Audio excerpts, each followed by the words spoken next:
彼がエンパイアの応援してくれるんですよ。みんなブローキンテーブルポッドキャストよろしく。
What's going on, everybody? Welcome to the Broken Tables podcast. I'm your host, Jeffrey Vegas, here as always with our co-host, King Rome. How you doing tonight, sir? Pretty late, Jeff. It is very late, man. It is 1:10 in the a.m. for us. Good thing I had my, what's this flavor here? Dragon fruit flavor Red Bull. The only one I can actually drink because it is amazing. But, here we are, episode number 127 for our AEW Rampage review with the St. Patrick's Day Slam, I think they called it, right? I thought this was actually a pretty good episode of Rampage. It kept my attention the entire night, which, sometimes is a little tough for Rampage, especially with this one being so late. I was very surprised that, kept my attention the way it did. I think it was intentionally a pretty light episode in terms of story progression. I think that they knew what was going to happen tonight with the late time slot, and then the game actually ran later than they were anticipating because they were like, "Oh, 11:30 is what we're projecting," and it started about at midnight, which isn't their fault. I thought the in-ring action tonight was pretty good, but I mean, yeah, a wrestling show starting at midnight, like it is rough. Yeah, that was and I'm not gonna lie, I started going down about 11:45 when the game was on. I was like, this is getting rough on me here, but luckily the end of that game, Florida Atlantic versus Memphis, was fire. That end of that game was actually really good. Gave me a little bit of faith for some of the games going forward on March Madness here. And that was a really good lead-in for Hobbs versus Rey Fenix, which was our first match of the night. I did not expect this to be the first match. I was pleasantly surprised that we got Hobbs versus Rey Fenix to start out here. How about you? Yeah, this was a really good match, very enjoyable. Again, I feel like Tony Khan made this this Rampage with the expectation that, like, hey man, like we at this point you're just fulfilling an obligation to put on a show on Friday night. Yeah. I don't think the ratings are going to be. I would be shocked if they do over 300, to be honest, over 200. It depends on what that lead-in was. The end of that game was really good, and I would not be surprised if a whole bunch of people were tuning in to the end of that and maybe left the channel on for a few minutes. It's going to bleed in. It's got to, just like the Big Bang Theory. Yeah, definitely. I think the circumstances are a little different here. I think after a crazy basketball game like that, people are ready to top off. So I don't know. I mean, we'll see. But yeah, this was a really good match to have on the show. Really enjoyable. QT Marshall, we got an idea of what he's doing with QTV in terms of in-ring work. It's going to be a manager role, which that's what I said was going to happen. I was, people were like, "Oh, this guy shouldn't be anywhere near the title." It's like, no, he's going to be a manager. It's going to be really good. And it was really good. It was really awesome to see him out in the ring side, and they had Solo, and Harley was out there.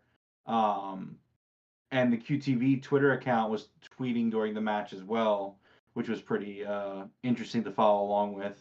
talking about like journalistic integrity and sources saying that Will Hobbs will have more TNT Championship matches after tonight, stuff like that. So yeah, it was enjoyable. It was an enjoyable match. Yeah.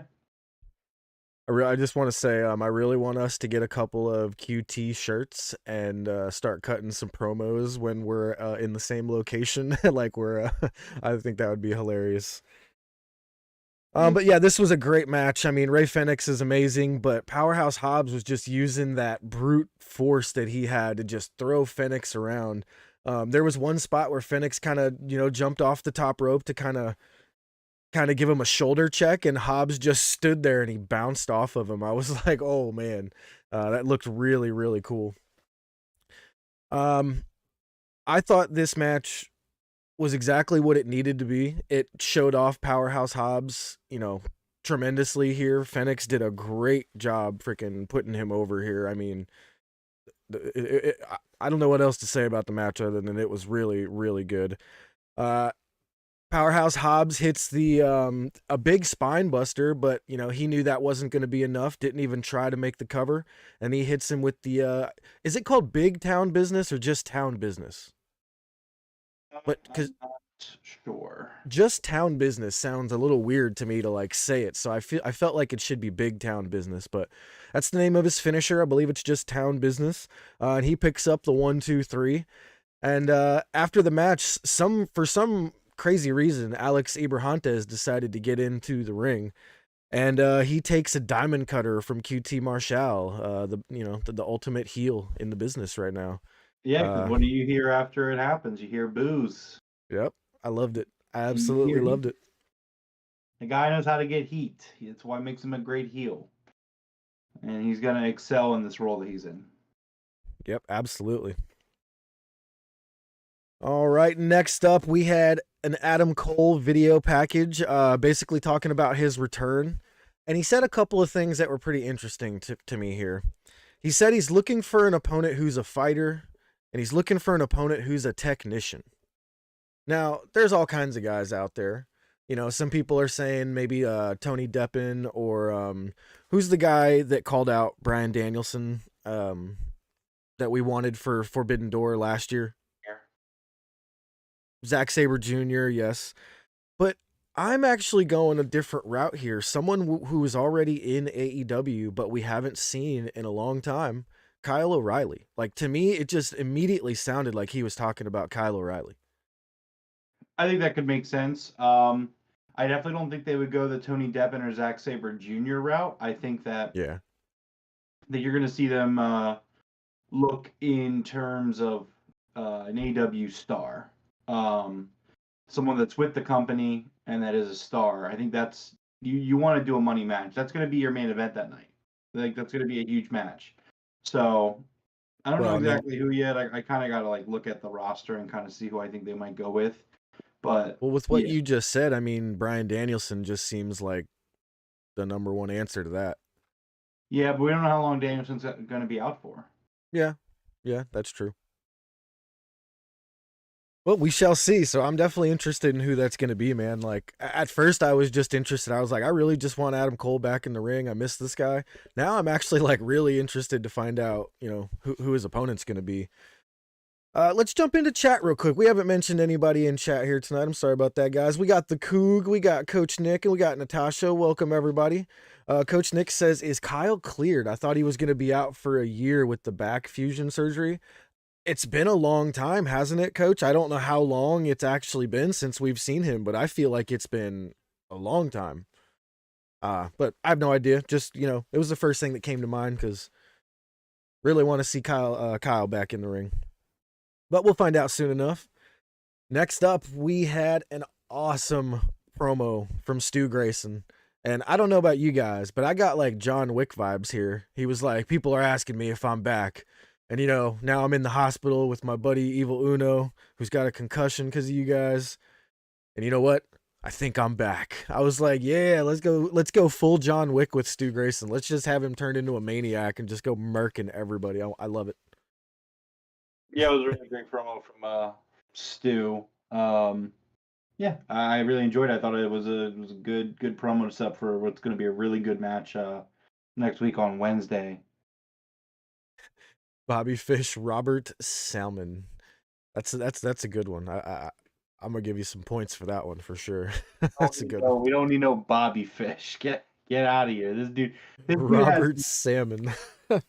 This guy had some crazy. I forget whose post it was. I think it was on a clip of Kenny, or maybe it wasn't. It was someone else, but it was an Instagram post about something that happened on Dynamite this past week, and he had this like long like comment on it, and it was like it was hard to follow. Like I'm reading it, I'm like I'm not even sure what he's trying to say here, and I wish I had saved it because I don't remember exactly what the context was, but it was such a bizarre thing, like, and it was so weird, and people were like either he's trying to get attention or his brain has melted because no, like dude, like it was such a long comment, especially by Instagram standards, and it just was nonsensical. It made no sense what he was saying. Like I was like, "What are you all right? What's wrong with you?" So no, we do not need Robert Salmon, Salmon. Jesus Christ, Robert Salmon here in AEW. We're good. Well, Stu Grayson, says Mox crossed the line, and now he wants a match with Mox. So we're gonna be getting Stu Grayson versus Mox in a 1-on-1. Now I'm absolutely here for it. And I don't know if you guys have seen it, but Stu Grayson's is All Elite graphic, his second one. They actually put again down at the bottom of is All Elite. That shit made me laugh so hard. I love it. I just love that, they just have a sense of humor, you know what I mean? And it's actually a good sense of humor rather than, we'll not get into that. Next up, we had Taya Valkyrie in her AEW debut match versus Ava Lawless. This match was, it was just an introduction to Taya Valkyrie real quick here. A little bit of a squash on Ava Lawless. But, man, that double knee spot into the corner, that was so nasty. Taya Valkyrie, that looked absolute perfection. It looked like she barely even touched her, but at the same time, it looked like she killed her. I mean, Taya is going to be an amazing addition to this women's roster. I can't wait to see where she goes here. Taya hits a big spear and then the Road to Valhalla, which is the same as the Jaded. And I am so happy that Excalibur pointed out, it's not just the Jaded. She's been using that for years. So, this is going to be awesome. I think it was Dustin Rhodes. He posted on Twitter, like, always protect your finish. And Jade was like a cry emoji. And I was like, dude, Taya's been using it for years, bro. Stay out of this. But this was fantastic. Yeah, I mean, my legal counsel, Smart Mark Sterling, is, he's working with his clients. So, we don't need to, I have no comment at this time for the dealings of my legal representation. Gotcha. Well, after the Road to Valhalla and Taya celebrating, Jade did appear on the ramp up at the top, along with Mark Sterling, I might add. I think it's been a minute since we've seen those two together, but Mark Sterling was kind of stopping Jade from making her way to the ring. So I can't say enough how much I love Mark Sterling. And no matter what this guy does, whether you throw him in the ring to be a geek or you put him in his lawyer thing, I want more of those commercials with him being a lawyer. Like, 1-800 Mark Sterling, come get my services. Like, I want more of those. Yeah, he's very entertaining.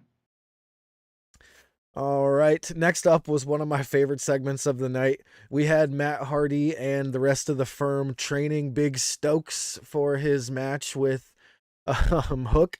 Dude, this was amazing. They kept on having Matt Hardy body slam Stokely just over and over. He's body slamming Stokely. And then Matt Hardy's like, Hook is a master of the suplex. And Ethan Page is like, then why are we training body slams? Dude, I lost my shit. I was laughing so hard, dude. It was so funny. Yeah, it was extremely funny. It was a really well-made segment leading into what is going to be, I would assume, a very funny match on Wednesday. Oh, it was so good, dude. I can't wait. I can't wait to see Hook versus Stokely Hathaway. That's going to be fantastic. I just hope we don't get something crazy because isn't it it's a no disqualification, but everybody's banned from ringside, right? Correct. All right, so at least we don't expect interference right away. So we'll see. Hope we get a just straight up Stokely having a good match. It'll be fun. No, he's just gonna get murdered. He's gonna get Oh, killed. he's gonna get murked, but I'm just saying I hope he has a decent match because I've actually seen Stokely put on a good show. With some indies. I don't think that's going to be the intention here. I think in AEW, he's clearly a manager. Just He gonna clearly die. doesn't know how to wrestle in AEW. That's his character. He's a little geek. So, Yeah. yeah, this is not going to be a competitive match. I would not expect it to be anyway. I wasn't really meaning competitive, just, I guess just looking good out there. That's all. Yeah. All right. Next up, we had the Bollywood Boys versus Matt Menard, Daddy Magic, and Cool Hand Angelo Parker. I haven't seen these guys in a long time, the Bollywood Boys. I think they were the Singh brothers in WWE, if I'm remembering the name correctly here. This was a great match, man. I actually I wasn't expecting too much out of this, but the Bollywood Boys look good. I thought they looked great. Yeah, they had worked with AEW last time AEW was in Canada. The match was fine. They kept it short and sweet. It wasn't a Yes. squash, but I mean, it went a few minutes. It was fun. Yeah, they gave the crowd their, couple of spots here and there. 2.0 takes him out with the 1, 2, 3, and after the match, 2.0 doing the scissor, man. They're looking desperate out there, saying we love rap music and all this. What do you think's gonna go down? I think they're going to keep trying to get the Acclaim to join, but I don't see the Acclaim joining the JAS. No way. All right. Next up, we had Don Callis at the airport in Canada welcoming Konosuke Takeshita with a taiko Japanese drum. I don't know what they call that, actually. I don't know if it's a band or what you call it, but it was a Japanese drum set going on, and they were welcoming him to Canada. This gave me the vibes of, like, how some fans somehow figure out when the wrestlers are going to be landing at the airport and they go, like, autograph searching. It gave me those vibes, didn't it? That actually happened in the background. There were some people there that were definitely just there. Were they? Yeah, you can look at it. There was definitely just some people hanging out around there, but like they were told, like, "Hey, step back. We're doing a thing." Yeah, no, I mean, it's a nice little segment to throw on TV. It's showing Callis and Takeshita are continuing to work together. While Kenny is going to start having other singles matches. So yeah, it's interesting. We'll see where we go. Yeah, man. The Coog says, before he forgets, screw Conan. Yeah. Right, next up, they gave us a quick heads up that we're getting Kenny Omega versus El Hijo Viking, or I can't even say this right. El Hijo del Vikingo, or is it Vikingo? I couldn't get it right because Excalibur screwed me up tonight. I used to say El Hijo del Vikingo like it's a Viking, but Excalibur kept saying Vikingo like it was V and then King. So I'm all screwed up now with his name, but I'm sure Excalibur has it way better than I did.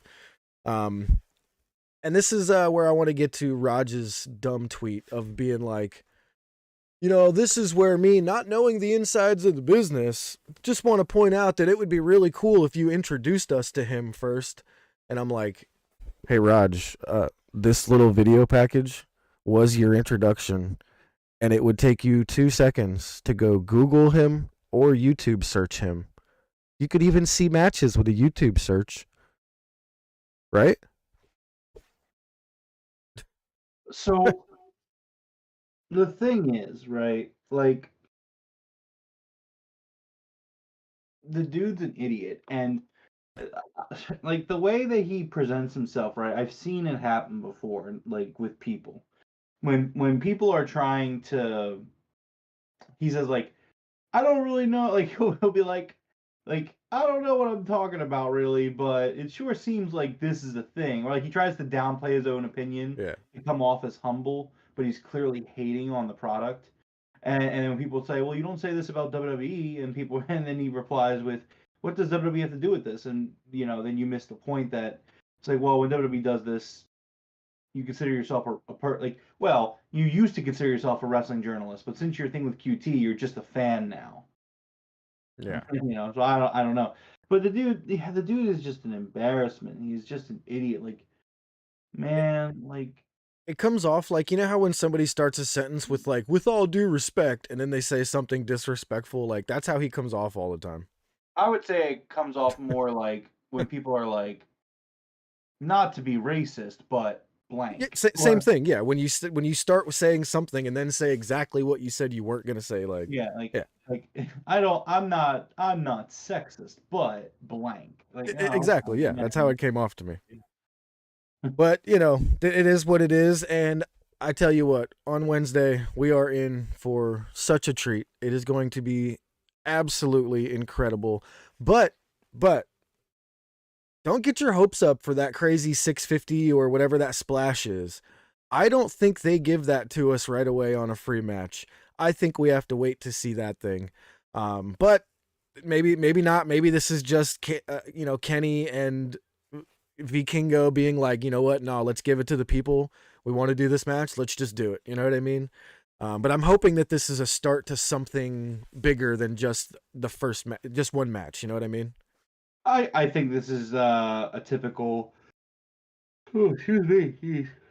Tony Khan gift to the world. Yeah, I know, right? Yeah, that's pretty much. I get it. He likes to do this shit. No, I know. He's gonna. It's gonna. I don't know. Don't be surprised if it's not like a one-off match. I mean. No, it definitely could be, especially because he's the champion over in AAA. He's got to go do his thing over there. But screw Conan, and it feels like Tony is. It really does feel like Tony is using this as a chance to be like, you know what, Conan, go fuck yourself, bro. You're not getting really that is. first match on AAA. Yeah, that's exactly what it really is. It seems like Conan it is, wanted yeah, to for do sure. this match for like 3-4 years, and then Tony's like, "We're gonna have this match in Missouri. Let's go." Yeah, because Conan really wanted Kenny versus Vikingo in AAA.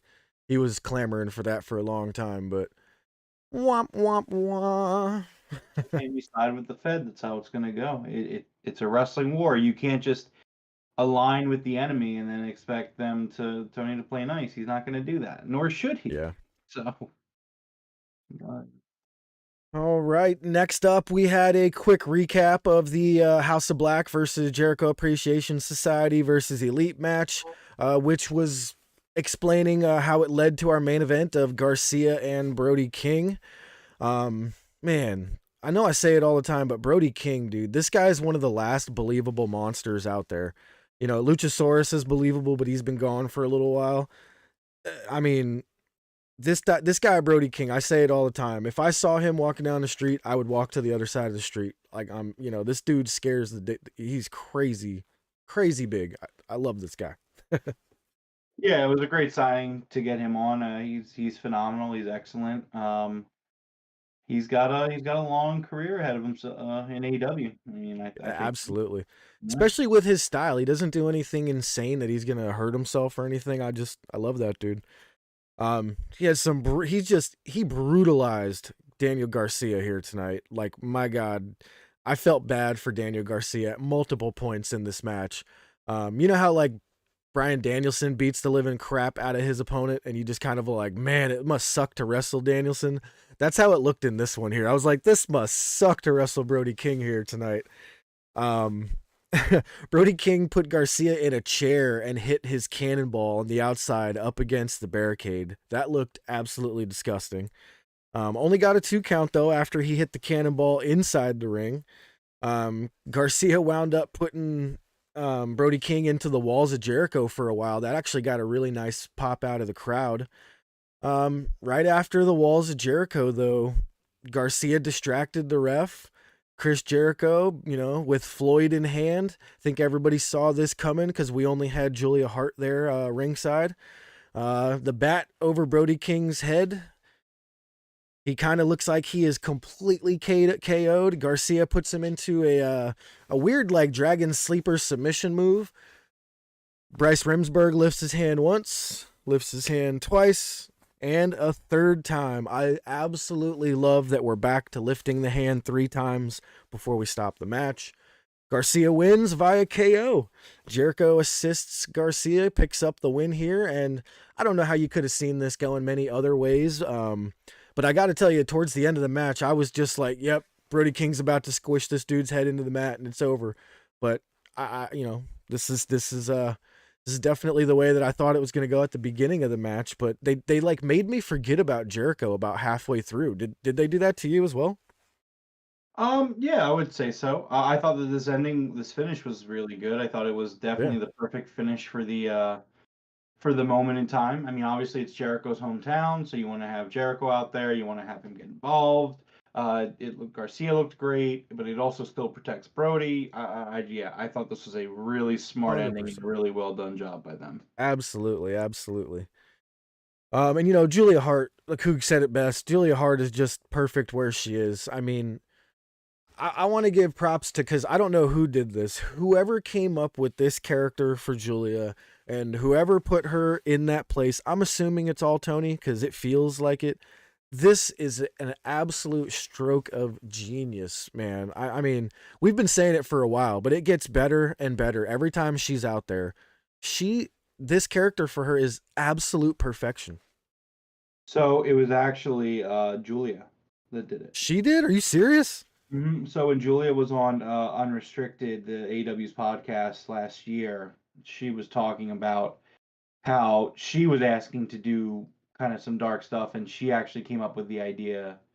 I could be slightly misquoting this, so there might be Yeah. like a little bit of a stretch or like a kernel of incorrectness to this, but she basically said that she's always been into wanting to do like more darker stuff, and she was doing the cheerleader character gimmick, and she was like, I want to do this, and then so I can't remember who she said she went to, but she was like, maybe it might have been QT or somebody, but she was like, hey, this is the idea I have. Like, what if we do something like this where I do this with them? Or no, Oh, I think she wow. said she went to Malachi himself, and she was like, hey, like, I think that this could be a really good idea. What do you think? And he liked it a lot. Yeah, that's incredible, man. I props to Julia for coming up with that because this is one of the best character changes I have ever seen, ever. Just fantastic all around. Yeah. And man, this was, like you said, it was a decent episode of Rampage. I didn't think there was anything wrong with it whatsoever. Great matches. But you definitely could tell that they were kind of like, listen, we get it. This is happening at 1 a.m, or 12 midnight, close to 1 a.m. Here's Rampage. Here you go. But I enjoyed it. I enjoyed myself even at midnight to 1 o'clock in the morning. And I thought this was a great episode. Do you Yeah, I have, agree. Yeah. oh, Again, go ahead. thought it was a good matches on the card tonight. Yeah. You know, it's good. Yeah, absolutely. Do you have what we got going on for Dynamite? I do. Let's see. All right, this Wednesday on Dynamite from Kansas City, Missouri, John Moxley versus Stu Grayson. We're gonna get the no disqualification match, Hook versus Stokely Hathaway, where the firm is banned from ringside. Tony Storm will be taking on Sky Blue. Ooh, The Gun Club will be defending their AEW World Tag Team Championships against Top Flight. Kenny Omega will be taking on El Hijo del Vikingo, and that is what we have announced. awesome. I can't wait for Tony Storm versus Sky Blue. Holy moly. Yeah, it should be a good show. All right. Well, thank you guys, everybody who is here and chat with us tonight. We really appreciate you guys joining us this late. I am assuming most of you guys are over on the West Coast where it's not that late for you guys, but for us, it is almost 2 o'clock in the morning. I know Rome has work tomorrow. Luckily, I do not. Yes, yes. But until next time, we will catch you guys later. Rome, you want to go ahead and close us out? Absolutely. Real quick, final thought. That house show tomorrow looks like such a good card for them. Oh man, I really want to go to one actually. I know, but I'm kind of shocked that they're loading it up as much as they are. They have Orange Cassidy and Darby Allin teaming up. They have Hobbs defending the TNT title against Christopher Daniels. Like they have You Mox gotta and look. Claudio. team You in gotta again. load a house show up though, because it's not gonna be on TV, so people have to see guys that like they want to see. You know what I mean? Oh, sure, but that was why I thought they had Mox wrestling. But Yeah. what I was expecting from the house show was to be a little bit more like, hey, here's like one big marquee match, and then like, not to put down any talent, but like a lot more younger talent. Like I would expect to see like Top Flight working a house show, Sky Blue working a house show. I don't know, just younger talent, and really like there hasn't been that many of them on it. And I think I want to look up real quickly because Brian Alvarez tweeted a few seconds ago that the ticket sales are looking pretty encouraging for tomorrow. So I want to see something. Do you know But where I mean, it's yeah, at? it's in Troy, Ohio. Okay. So it's a market that they usually wouldn't do for the house show, or at least a city or town or whatever. Um, Trying to see if I can find some numbers on this. So real quick, I gotta say, the wife is like freaking out about going to Forbidden Door too, man. She's already like planning the trip. We're going to another show that's in the area, I believe, Rampage on the way home. Like it's crazy. Oh man, that's gonna be expensive. Hope you have your money saved up. You're going out of the country. Yeah, doing the tax return. Gotcha. You have your passport? Yeah, Oh, I guess you guys go on cruises, so it's probably you yeah, guys are. yeah.